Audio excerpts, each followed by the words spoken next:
Hey guys, this is Sanju here. नमस्ते जी, मैं आ गया हूँ फिर से एक सुपर स्पेशल वीडियो लेकर और लगातार अच्छी वीडियो आ रही है तो थोड़ा लाइक शेयर सब्सक्राइब घंटी वंटी बजा दो। अब आप लोग मेरी क्रश थोड़ी हो कि सब कुछ एक साइड से चलता रहेगा, थोड़ा अपनी तरफ से भी एफर्ट दिखाओ। तो आज की इस वीडियो में अपन एक्सप्लेन करेंगे हॉलीवुड की सबसे बड़ी फिल्म टाइटैनिक को। टाइटैनिक दुनिया का सबसे बड़ा जहाज जो 14 अप्रैल 1912 को हिमशिला से टकराकर डूब गया, जिसमें 1500 से ज्यादा लोग मारे गए और न जाने कितने लोग लापता हो गए। इस घटना के 84 साल बाद एक रिसर्च क्रू टाइटैनिक को ढूंढने जाते हैं, क्योंकि उसमें है दुनिया का सबसे कीमती diamond heart of the ocean. ये लोग मॉडर्न मिशनरी और टेक्नोलॉजी की मदद से टाइटैनिक के अंदर डायमंड को ढूंढ रहे थे। काफी मेहनत मशक्कत के बाद इन्हें एक बॉक्स मिलता है, जिसे देखकर ये काफी खुश होते हैं। मगर जब ये इसे खोलते हैं तो उसके अंदर कुछ भी नहीं था। इन्हें कुछ पैसे और एक फोटो मिलती है और ये देखकर ये काफी निराश हो जाते हैं। लेकिन जब ये उस फोटो को क्लीन करते हैं तो देखते हैं कि वो एक लड़की की फोटो है जिसने डायमंड पहना है। फोटो में तारीख लिखी थी 14 अप्रैल 1912,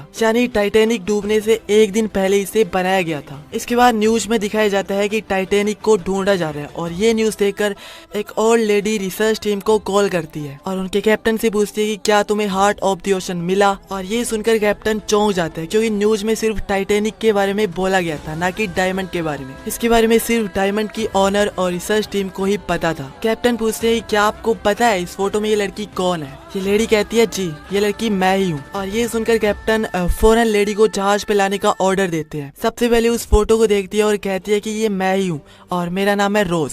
रिसर्च टीम का मेंबर एक्सप्लेन करता है कि टाइटैनिक कैसे डूबी। रोज कहती है तुमने अच्छा एक्सप्लेन किया, लेकिन जो मेरे सामने हुआ था उसकी फीलिंग कुछ और ही थी। और ये कह के वो कहानी बताना शुरू करती है। 1912 में टाइटैनिक साउथ पन्टन से अमेरिका जा रहा था और ये इसकी पहली यात्रा थी जो इतिहास बन गई। टाइटैनिक में 17 साल की रोज अपनी मोम रूथ और अपने फियोंसे गैल के साथ टाइटैनिक के फर्स्ट क्लास से न्यूयॉर्क जा रहे थे। इसके बाद एंट्री होती है कहानी के लीड कैरेक्टर जेक की। जेक एक स्केच आर्टिस्ट भी था। इसके बाद ज्यादा पैसे नहीं होते, ना ही कोई परमानेंट घर, फिर भी वो अपनी जिंदगी में बहुत खुश है। फोर उसका दोस्त फेब्रिजियो बार में बैठकर जुआ खेल रहे थे और उसमें ये टाइटैनिक के 3rd क्लास की टिकट जीत जाते हैं और एकदम लास्ट मोमेंट पे जहाज पे चढ़ते हैं और अब टाइटैनिक अमेरिका के लिए निकल पड़ा है। कुछ देर बाद कैप्टन फुल स्पीड में जहाज चलाने का ऑर्डर देते हैं, क्योंकि वो देखना चाहते हैं कि टाइटैनिक कितना पावरफुल है। तभी हम जेक को देखते हैं जो अपने दोस्त के साथ इस ट्रिप को एंजॉय कर रहे हैं और इसी मोमेंट पे उसे रोज दिखती है जिसे वो घूरने लगता है। उसका दोस्त कहता है कि ये अमीर घर की लड़की है, मतलब तुम्हारी औकात से बाहर। तब जेक नोटिस करता है कि रोज बहुत ही अपसेट है। बाकी यात्रियों की तरह वो एक्साइटेड नहीं है और ऐसा इसलिए है क्योंकि रोज टाइटैनिक जैसे आलीशान जहाज में ट्रेवल तो कर रही है, लेकिन वो खुश नहीं है क्योंकि उसकी मर्जी के खिलाफ उसकी शादी हो रही है और फोर्सफुली उसे न्यूयॉर्क ले जाया जा रहा है। उसके आसपास हमेशा पैसे और पावर को लेके बातें होती है जो कि उसे बिल्कुल पसंद नहीं। इसलिए जहाज एक जेल की तरह लग रही है और न्यूयॉर्क पहुँचते इसकी शादी हो जाएगी। उसे और आजादी नहीं मिलेगी, उसकी जिंदगी खत्म हो जाएगी। एक दिन परेशान होकर वो सुसाइड करने जाती है क्योंकि उसे तैरना नहीं आता, लेकिन मौके पे आ जाता है जेक। वो उसे रोकता है। वो कहता है कि तुम कूदोगी तो मैं भी कूदूंगा, पानी बहुत ठंडा है, हमारी मौत दर्दनाक होगी। जेक रोज को राजी कर लेता है और जब उसका हाथ पकड़ के ला रहा था तभी रोज का पैर फिसल जाता है और वो डर जाती है, चीखने चिल्लाने लगती है। लेकिन किसी तरह से जेक उसे बचा लेता है और तभी वहाँ पे आ जाते हैं गार्ड्स। उन्हें लगता है कि जेक रोज के साथ मिसबिहेव कर रहा है, उसे परेशान कर रहा है। वो लोग जेक को परेशान करते हैं और केल को इन्फॉर्म करते हैं। केल आकर उससे बदतमीजी करने लगता है, उसे गाली देता है। तब रोज कहती है गलती मेरी थी, मैं ही रेलिंग के पास झुक के देख रही थी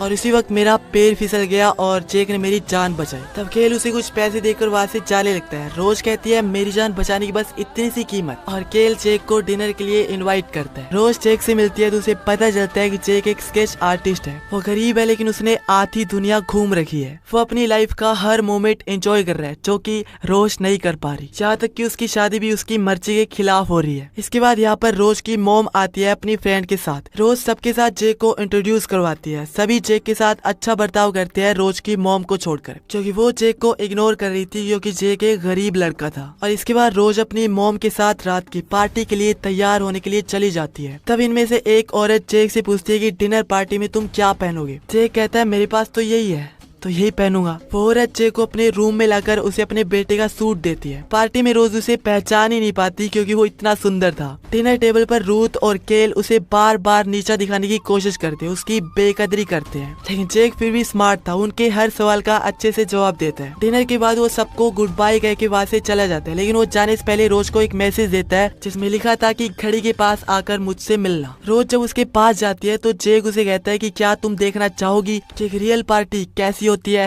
वो उसे थर्ड क्लास पार्टी में लेके जाता है जहाँ पे सभी लोग खुश थे, सभी एक साथ गा रहे थे, नाच रहे थे, हर तरफ खुशी का माहौल था, किसी में कोई एटीट्यूड नहीं। और ये सब रोज को बहुत पसंद आता है, वो भी उनके साथ नाचने लगती है। और इस टाइम केल का चमचा रोज को जेक के साथ देख लेता है और वो केल के आगे इसकी चुगली कर देता है। अगले दिन सुबह ब्रेकफास्ट टेबल पे केल जेक पे बहुत गुस्सा होता है, उसे गाली बकता है, बेइज्जत करता है, उसे बहुत डराता धमकाता है। और इसके बाद रोज की मोम उसे समझाने की कोशिश करती है, उसे इमोशनली ब्लैकमेल करती है। वो कहती है कि अगर तुम केल से शादी करोगी तो हमारी फाइनेंशियल प्रॉब्लम दूर हो जाएगी। रोज अपनी मोम की बात मान लेती है और डिसाइड करती है कि वो दोबारा जेक से नहीं मिलेगी, लेकिन जेक उससे मिलने आता है। वो कहता है कि मैं तुमसे प्यार करता हूँ, सारी जिंदगी तुम्हारे साथ बिताना चाहता हूँ। रोज को ये ठीक नहीं लगता, इसलिए वो वहाँ से चली जाती है, लेकिन उसे कुछ देर बाद रियलाइज होता है कि वो अपनी लाइफ में खुश नहीं है, उसका यहाँ पे दम घुटता है। उसे लगता है कि अगर वो जेक के साथ रहेगी तो बहुत खुश रहेगी। और अब वो जेक के पास जाती है जहाँ पर जेक उदास रेलिंग के पास खड़ा था और फर्स्ट टाइम ये दोनों यहाँ पे किस करते हैं। इसके बाद रोज जेक को अपने रूम में लाकर हार्ट ऑफ द ओशन दिखाती है, वो डायमंड। वो कहती है कि तुम मेरा स्केच बनाओ सिर्फ इस डायमंड को पहने हुए। फिर रोज सोफे पे लेट जाती है और जेक उसका स्केच बनाता है, और ये वही स्केच है जो 84 सालों के बाद रिसर्च टीम को मिला है। रोज केल के लिए एक लेटर लिखती है और जेक उस डायमंड को सेफ में रख देता है और ये दोनों यहाँ से बाहर आ जाते हैं। केल जब रूम में आता है तो उस स्केच को देखता है, साथ ही वो लेटर पढ़ता है जिसमें लिखा था अब तुम चाहो तो मुझे इसमें कैद करके रख सकते हो। केल गुस्से में आग बबूला होकर अपने चमचे से कहता है कि इन दोनों को ढूंढो। उधर जेक और रोज कार्गो रूम में पहुंच गए थे, वहाँ पे ये दोनों एक कार में इंटीमेट होते हैं और इसके बाद ये ऊपर आके भी दोनों रोमांस करने लगते हैं। रोज कहती है कि मैं जहाज रुकते ही तुम्हारे साथ भाग जाऊंगी। जहाज के क्रू मेंबर सामने देखने की बजाय इन दोनों की तरफ देख रहे थे और एकदम से एक बर्फ की चट्टान जहाज के सामने आ जाती है। कैप्टन जहाज की स्पीड कम करने के लिए कहते हैं और जहाज को लेफ्ट की तरफ घुमा दिया जाता है और इंजन भी रिवर्स चला दिया जाता है, लेकिन इससे कोई फर्क नहीं पड़ता क्योंकि टाइटैनिक इतना बड़ा जहाज था जिसे कंट्रोल कर पाना बहुत मुश्किल था और परिणाम स्वरूप टाइटैनिक बर्फ की चट्टान से भिड़ जाता है, जिससे जहाज डैमेज हो जाता है और पानी जहाज के अंदर आने लगता है। जेक और रोज ये सब देख रहे थे और जहाज के कैप्टन क्रू मेंबर्स की बातें भी सुन रहे थे, जिससे इनको पता चलता है कि अब क्या होने वाला है। और ऐसे में ये रोज और केल को इन्फॉर्म करने के लिए जाते हैं, लेकिन वहाँ पे पुलिस मौजूद थी जो जेक की तलाशी लेते हैं और जेब में उन्हें मिलता है डायमंड। दरअसल केल का प्लान था, उसने अपने चमचे को बोला था कि उस डायमंड को जेक की पॉकेट में डाल दे और अब जेक को पकड़ लिया जाता है। उधर कैप्टन सबके साथ डिस्कस कर रहे थे कि कैसे टाइटैनिक को बचाया जा सकता है, लेकिन आर्किटेक्ट कहते हैं कि 1-2 घंटे के अंदर टाइटैनिक डूब जाएगा और सारे पैसेंजर से कहा जाता है कि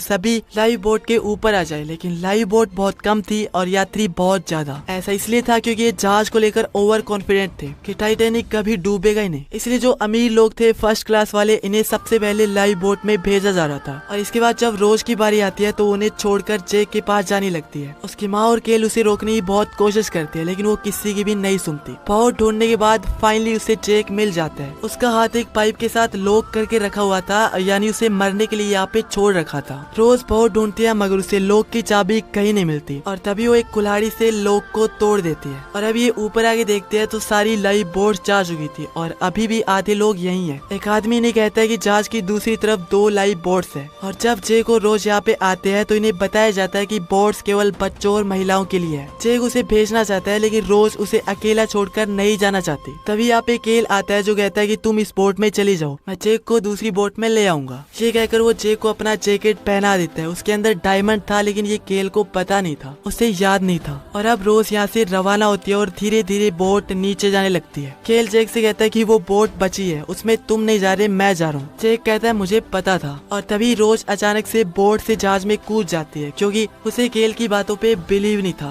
जेक भी दौड़ता हुआ उसके पास आता है और ये सब केल देख रहा था, उसे बहुत गुस्सा आता है। वो गन निकाल कर इन पे गोली चलाने लगता है, लेकिन ये लोग भागते हैं और केल भी इनका पीछा करता है। भागते भागते नीचे के फ्लोर में जाते हैं और यहाँ पे पानी पूरी तरह से भर चुका था। किसी भी तरह जैसे तैसे करके लोग ऊपर आ जाते हैं। उधर केल अगली बोट में जाना चाहता है और ये लास्ट बोट है, इसलिए इसे अलाउ नहीं किया जाता है। वो याद दिलाता है कि उनकी क्या डील हुई थी, तब ऑफिसर उनके पैसों को वापस कर देता है। तभी केल को एक बच्चा मिलता है जो खो गया था। केल उस बच्चे की मदद से लाइव बोट में चला जाता है। इधर जेक और रोज जहाज के पीछे वाली साइड में जा चुके हैं और तभी जहाज 2 भागों में बंट जाता है। जेक और रोज बाकी लोग की तरह तैरने लगते हैं। कुछ लोग तो पहले से ही मर चुके थे और जो जिंदा थे वो अपने आप को बचाने की पूरी कोशिश कर रहे थे। पानी का टेम्परेचर बहुत कम था। इसी दौरान जेक को एक वुडन पैनल मिलता है। रोज उसके ऊपर चढ़ती है, लेकिन जब जेक ऊपर चढ़ता है तो वो डूबने लगता है। ये साइज में काफी छोटा था, सिर्फ एक इंसान का ये वजन उठा सकता था, इसलिए जेक पानी में रुकने का फैसला करता है। उधर लाइव बोट में अभी भी थोड़ी जगह खाली थी और भी लोग ले सकते थे वो, इसलिए एक बोट के पैसेंजर दूसरी बोट में खाली करके एक बोट को खाली किया जाता है और बाकी पैसेंजर को रेस्क्यू किया जाता है। लेकिन जब ये लोग यहाँ पे पहुँचते हैं तब तक सभी लोग ठंड से मर चुके थे। इधर जेक की कंडीशन भी बहुत खराब थी, फिर भी वो रोज का साथ नहीं छोड़ता, उसे